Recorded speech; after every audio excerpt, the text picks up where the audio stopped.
শাহজালাল আন্তর্জাতিক বিমানবন্দরের কার্গো ভিলেজে সম্প্রতি ঘটে যাওয়া এক ভয়াবহ অগ্নিকাণ্ডের ঘটনা গোটা দেশকে এক গভীর প্রশ্নের মুখে ঠেলে দিয়েছে। এটি কি নিছকই একটি দুর্ঘটনা নাকি এক সুচিন্তিত ষড়যন্ত্রের অংশ যা দেশের অর্থনীতি ও নিরাপত্তাকে টার্গেট করে চালানো হয়েছে? এই প্রশ্ন এখন সামাজিক যোগাযোগ মাধ্যম থেকে শুরু করে রাজনৈতিক মহল পর্যন্ত সর্বত্র ঘুরপাক খাচ্ছে। সুরক্ষিত ও অতি গুরুত্বপূর্ণ এই এলাকায় এমন অগ্নিকাণ্ড কিভাবে ঘটল? নিজস্ব ফায়ার সার্ভিস থাকার পরেও শুরুতে কেন আগুন নিয়ন্ত্রণ করা যায়নি?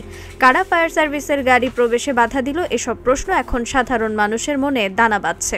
সংশ্লিষ্ট সূত্রে জানা গেছে, অগ্নিকাণ্ডের কয়েক ঘন্টা আগেই নাকি বিপুল পরিমাণ মূল্যবান পণ্য, বিশেষ করে কয়েকশো কেজি স্বর্ণ, ইলেকট্রনিক ডিভাইস এবং আমদানি রপ্তানিযোগ্য বিলাসবহুল পণ্য রহস্যজনকভাবে সরিয়ে নেওয়া হয়েছিল। আর ঠিক তার পরপরই আগুনের সূত্রপাত। বলে রাখা ভালো, ইতিপূর্বে 2023 সালে এই বিমানবন্দর থেকেই 61 কেজি স্বর্ণ চুরির ঘটনা ঘটেছিল, যার রহস্য এখনও পুরোপুরি উদ্ঘাটিত হয়নি। অনেকের ধারণা এবারও বিমানবন্দর থেকে মোটা অঙ্কের চুরি হয়েছে, আর চুরির প্রমাণ নষ্ট করতেই আগুন ধরিয়ে দেওয়া হয়েছে কার্গো ভিলেজে। একটি দেশের অর্থনীতি, বাণিজ্য ও নিরাপত্তার কেন্দ্রবিন্দু হলো তার আন্তর্জাতিক বিমানবন্দর, যেখানে প্রতিদিন হাজার হাজার কোটি টাকার পণ্য আসে যায়। সেখানকার নিরাপত্তা ব্যবস্থায় সামান্য ফাঁকও রাষ্ট্রীয় আস্থার জন্য হুমকি হয়ে দাঁড়ায়। কিন্তু হযরত শাহজালাল আন্তর্জাতিক বিমানবন্দরের কার্গো গোদামে ঘটে যাওয়া সাম্প্রতিক অগ্নিকাণ্ড যেন এই আস্থার মূল ভিত্তিকে নাড়িয়ে দিয়েছে। ফায়ার সার্ভিস, সেনা, বিমান বাহিনী ও স্বেচ্ছাসেবক দলদের 6 ঘন্টার চেষ্টায় আগুন নিয়ন্ত্রণে এলেও তখন পর্যন্ত কয়েক হাজার কোটি টাকার ক্ষয়ক্ষতি হয়, আর হারিয়ে যায় বহু গুরুত্বপূর্ণ কাগজপত্র ও পণ্যের রেকর্ড। তবে সূত্র আরও জানায় যে ইচ্ছাকৃতভাবেই আগুন বাড়তে দেওয়া হয়েছে। এই ঘটনা শুরু থেকেই প্রশ্ন তুলেছে, এটি কি কেবল একটি দুর্ঘটনা নাকি সুচিন্তিত ষড়যন্ত্রের অংশ? বিমানবন্দরের মতো স্পর্শকাতর স্থানে আগুন দুর্ঘটনাবশত লাগতেই পারে, তবে আগুন নিয়ন্ত্রণের তৎপরতা কেন ছিল না? এই ঘটনায় বিমানবন্দরের কিছু কাস্টমস কর্মকর্তা, সিভিল এভিয়েশন কর্মচারী ও স্কাই ক্যাপিটাল এয়ারলাইন্সের প্রভাবশালী মহল জড়িত রয়েছে বলে অভিযোগ উঠেছে। তবে নিশ্চিতভাবে তাদের নাম পরিচয় যাচাই বাছাই করা সম্ভব হয়নি। স্পষ্ট তথ্য অনুযায়ী কার্গো এয়ারডে অবধৃত পণ্য ও অনিয়মের নথি নষ্ট করার উদ্দেশ্যেই আগুন লাগানো হয়। যদি এই ঘটনার প্রকৃত কারণ উদ্ঘাটিত না হয়, তবে আন্তর্জাতিক বাজারে বাংলাদেশের কার্গো পরিবহন ও আমদানি রপ্তানির ওপর কঠোর নজরদারি আরোপ হতে পারে। এমনকি IATA নিরাপত্তা সার্টিফিকেশন নিয়েও সংকট দেখা দিতে পারে। এই অগ্নিকাণ্ডের ধোঁয়ার ভেতরে লুকিয়ে আছে সে প্রশাসনিক দুর্বলতা ও দুর্নীতির গন্ধ, যা উন্মোচিত না হলে পুড়তে থাকবে শুধু কার্গো ইয়ার্ড নয়, পূর্বে রাষ্ট্রের সততা, জনগণের আস্থা আর বাংলাদেশের আন্তর্জাতিক ভাবমূর্তি। অবাক করা বিষয় হচ্ছে, ভয়াবহ এই অগ্নিকাণ্ডের প্রায় 27 ঘন্টা পর গতকাল বিকেল 4টায় পুরোপুরি নির্বাপনের ঘোষণা দেয় ফায়ার সার্ভিস। ততক্ষণে আমদানিকারকদের হাজার কোটি টাকার পণ্য আগুনে পুড়ে ছাই হয়েছে। ক্ষতিগ্রস্ত হয়েছেন অনেক ব্যবসায়ী প্রতিষ্ঠান। তবে এই অগ্নিকাণ্ড নিয়ে শুরু থেকেই কিছু প্রশ্ন ঘুরপাক খাচ্ছে। ইতিমধ্যে রাজনৈতিক দল থেকে শুরু করে ঢাকা কাস্টমস এজেন্টস অ্যাসোসিয়েশন, প্রত্যক্ষদর্শী বিভিন্ন মহল এটিকে পরিকল্পিত অগ্নিকাণ্ড ও নাশকতা বলে মন্তব্য করেছেন। বলা হচ্ছে, দেশের অর্থনৈতিক চাকা ধ্বংস করে দিয়ে একটি অস্থিতিশীল পরিস্থিতি তৈরি করার জন্য এমনটি করছে কোনো মহল। সংশ্লিষ্ট একাধিক সূত্র জানিয়েছে, এখানে মোটা দাগে বেশ কিছু বিষয়ে নানা প্রশ্নের জন্ম দিয়েছে। একটি ছোট আগুন কিভাবে এত ভয়াবহ রূপ ধারণ করেছে? বিমানবন্দরে সিভিল এভিয়েশনের নিজস্ব দমকল বাহিনী রয়েছে। তাদের কার্যালয় থেকে ঘটনাস্থলের দূরত্ব একেবারে সন্নিকটে। প্রাথমিকভাবে আগুনের যে অবস্থা ছিল সেটি তাদের পক্ষে নির্বাপন করা সম্ভব ছিল, অথচ ছাদবিহীন খোলা জায়গায় আগুন ছড়িয়ে পড়ে ভয়াবহ আকারে। আগুন এতটা ভয়াবহ হয়েছিল যে সেটি নির্বাপনের জন্য ফায়ার সার্ভিসের 36টি ইউনিট কাজ করেছে। পাশাপাশি সিভিল এভিয়েশনের নিজস্ব দমকল বাহিনী, বিমান, সেনা ও নৌবাহিনীও কাজ করেছে। আন্তর্জাতিক এই বিমানবন্দরে প্রতি বছরই অগ্নি নিরাপত্তার স্বার্থে অগ্নি নির্বাপন মহড়া হয়।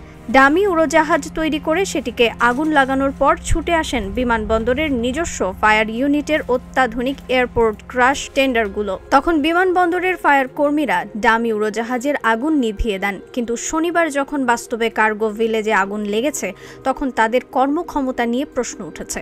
এছাড়া ফায়ার সার্ভিসের গাড়ি 8 নম্বর গেটে আধা ঘন্টার মতো আটকে রাখা হয়েছিল বলেও অভিযোগ রয়েছে। কারা এই ফায়ার সার্ভিসের গাড়ি আটকে দিল সেটি নিয়েও প্রশ্ন উঠেছে। জরুরি মুহূর্তে যদি অনুমতির জন্য ফায়ার সার্ভিসের গাড়ি আটকে না রেখে ভেতরে প্রবেশ করতে দেওয়া হতো তবে আরও অনেক আগেই আগুন নেভানোর কাজ শুরু করতে পারতেন। আগুন লাগার সময়ের বিষয়ে বেসামরিক বিমান মন্ত্রণালয়ের সংবাদ বিজ্ঞপ্তিতে বলা হয়, আগুন লেগেছে দুপুর 2টা 15 মিনিটে। অপরদিকে ফায়ার সার্ভিস বলছে তারা আগুন লাগার খবর পেয়েছে 2টা 30 মিনিটে। তাদের প্রথম ইউনিটটি ঘটনাস্থলে পৌঁছেছে 2টা 50 মিনিটে। এই হিসাবে আগুন লাগার অন্তত 35 মিনিট পর ফায়ার সার্ভিসের প্রথম গাড়িটি সেখানে পৌঁছেছিল। এরকম একটা স্পর্শকাতর স্থানে আগুন লাগার 35 মিনিট পর কেন ফায়ার সার্ভিস পৌঁছালো, এই প্রশ্নেরও কোনো উত্তর মিলছে না। ঘটনাস্থলে থাকা ইমরান হোসেন নামের একজন C&F এজেন্টের দাবি, দুপুর 2টার আগে আগুন লেগেছে, কিন্তু ইচ্ছাকৃতভাবে আগুন বাড়তে দেওয়ার জন্যই সময় নিয়ে কারচুপি করা হচ্ছে। এদিকে শনিবার ছুটির দিন কার্গো ভিলেজে আগুন লাগার বিষয় নিয়েও প্রশ্ন উঠেছে। কার্গো ভিলেজের সঙ্গে একেবারে ঘনিষ্ঠভাবে জড়িত ঢাকা কাস্টমস এজেন্টস অ্যাসোসিয়েশন। সংগঠনটি এক বিজ্ঞপ্তিতে বলছে, তাদের দৃঢ় বিশ্বাস এটি কেবল দুর্ঘটনা নয়, বরং দেশের শিল্প কারখানা, আমদানি রপ্তানি খাত এবং সামগ্রিক অর্থনৈতিক কর্মকাণ্ডের ক্ষতি করে জাতীয় অর্থনীতিকে অচল করার নীল নকশার অংশ হতে পারে। সংগঠনের সভাপতি মিজানুর রহমান বলেন, ঘটনার প্রকৃত কারণ উদ্ঘাটনের জন্য একটি স্বাধীন ও নিরপেক্ষ তদন্ত কমিটি গঠন করা দরকার। পাশাপাশি দায়ী ব্যক্তি বা প্রতিষ্ঠানের বিরুদ্ধে আইনানুগ ব্যবস্থা গ্রহণ করা প্রয়োজন। তিনি এ সময় বিমানবন্দর এলাকায় নিরাপত্তা ও অগ্নি নিয়ন্ত্রণ ব্যবস্থার কার্যকারিতা পুনর্মূল্যায়ন করে প্রয়োজনীয় সংস্কার ও আধুনিকায়ন নিশ্চিতের দাবি জানিয়েছেন। বাকি দাবিগুলোর মধ্যে আছে ব্যবসায়ীদের ক্ষতিপূরণের পদক্ষেপ নেওয়া এবং জরুরি ভিত্তিতে আমদানি পণ্যের নির্মাণাধীন গোদাম অস্থায়ীভাবে চালু করা। সংগঠনটি মনে করে ঘটনাটি অর্থনৈতিক স্থিতিশীলতা ও বাণিজ্যিক কার্যক্রম ব্যাহত করার পরিকল্পিত অপচেষ্টার অংশ কিনা তা বিস্তারিতভাবে খতিয়ে দেখা প্রয়োজন। এছাড়া আগুন লাগার পর সিভিল এভিয়েশন কর্তৃপক্ষ ও ফায়ার সার্ভিস যথাসময়ে ঘটনাস্থলে উপস্থিত হয়ে আগুন নেভানোর কাজ শুরু করতে অনেকটাই ব্যর্থতার কথা বলা হয়েছে সংগঠনের তরফে। 27 ঘন্টা পর পুরোপুরি আগুন নির্বাপনের ঘোষণা দিয়ে ফায়ার সার্ভিসের অপারেশন ও মেইনটেন্যান্স শাখার পরিচালক লেফটেন্যান্ট কর্নেল মোহাম্মদ তাজুল ইসলাম চৌধুরী বলেন, একে একে 37টা ইউনিট এখানে অক্লান্ত পরিশ্রম করে শনিবার রাত 9টা 18 মিনিটে আগুন নিয়ন্ত্রণে আনে। স্টিলের স্ট্রাকচার দিয়ে একতলা থেকে দোতলা পর্যন্ত আছে, যেটার জন্য আমাদের আগুন নেভাতে এত সময় লেগেছে। কিভাবে এই আগুনটা ধরে? জবাবে তিনি বলেন, ভেতরে প্রচুর দাহ্য ও হ্যাজার্ডস উপাদান ছিল, এজন্য অকুপেন্সি লোড অনেক বেশি ছিল এবং এ কারণে আগুন নির্বাপনে অনেক বেশি সময় লেগেছে। এদিকে ঢাকার হযরত শাহজালাল আন্তর্জাতিক বিমানবন্দর সহ সম্প্রতি দেশের নানা জায়গায় অগ্নিকাণ্ডের ঘটনায় জরুরি বৈঠকে বসে সরকার। দুর্যোগ ব্যবস্থাপনা ও ত্রাণ মন্ত্রণালয়ের উপদেষ্টা ফারুকি আজমের সভাপতিত্বে আন্তঃমন্ত্রণালয় দুর্যোগ ব্যবস্থাপনা সমন্বয় কমিটির এ জরুরি সভা হয়েছে। বৈঠক সূত্রে জানা যায়, সম্প্রতি দেশের নানা স্থানে সংগঠিত অগ্নিকাণ্ড সহ অন্যান্য দুর্যোগ মোকাবেলায় জাতীয় প্রস্তুতি সংক্রান্ত এ সভা আয়োজন করা হয়।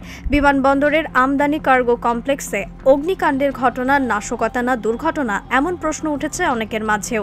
বিএনপির তরফেও পূর্ব পরিকল্পিত কিনা তা তদন্ত করে ব্যবস্থা নেওয়ার জন্য বিবৃতি দিয়েছেন দলের মহাসচিব মির্জা ফখরুল ইসলাম আলমগীর।